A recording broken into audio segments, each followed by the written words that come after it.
वो बेचारा दिन रात इसी गम में घुलता रहता था कि उसने नाकाम ज़िंदगी गुजारी है और कोई ऐसा काम नहीं कर सका जो इंसानियत के लिए फ़ायदेमंद होता।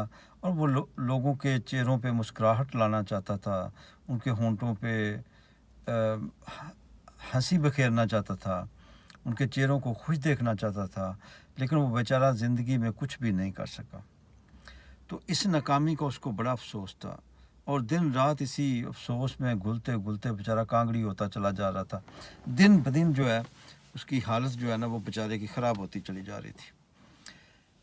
एक दिन दिसंबर की रात थी, तेज़ ठंडी हवा, बल्कि यख बस्ता कहें बर्फ़ानी हवा चल रही थी। दुखी वो बहुत था, उसका सांस घुट रहा था। तो उसने खिड़की खोल दी कि ताकि कुछ फ्रेश हवा आए और उसको सुकून मिले। तो हवा इतनी ठंडी थी कि हर चीज़ को फ्रीज़ किए जा रही थी। तो ये दीवार के साथ टेक लगा के और टांगें चारपाई पे सीधी करके तो बैठा हुआ था और सोच विचार कर रहा था कि वो लोगों के चेहरों पे मुस्कुराहटें कैसे बिखेरे। हवा चूँकि बहुत बर्फीली थी, वो आहिस्ता आहिस्ता इसके जिस्म को सुन करती चली जा रही थी, लेकिन उसको एहसास ही नहीं हुआ। तो सुबह तक बेचारा जो है वो अल्लाह को प्यारा हो चुका था। सर्दी की वजह से जिस्म अकड़ चुका था।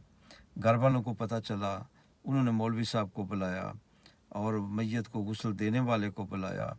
और जब मैयत को गुस्ल देने वाले ने उसको मतलब कि लटाने की कोशिश की, उसका धड़ नीचे किया, तो उसकी टांगें ऊपर उठ गईं, क्योंकि बॉडी तो उसकी फ्रीज़ हो चुकी थी। टांगें ऊपर उठ गईं। अब उसने टांगें पकड़ के नीचे करने की कोशिश की, तो उसका धड़ जो है वो सीधा होके बैठ गया, यानी उस तरह जैसे आदमी मतलब कि टेक लगा के बैठा हो।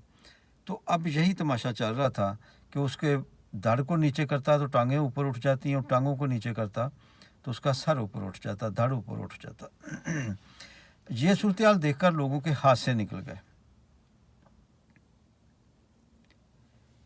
ये साल डेढ़ साल की कशमकश तो हम मुल्क में देखते ही रहे हैं, भागदौड़ भी देखते रहे हैं। तो हंसी तो चेहरों पे नहीं आ सकी, मुस्कुराहटें तो होंठों को नहीं छू सकीं, लेकिन हो सकता है 13 अगस्त को लोगों के हाथ से निकल जाए।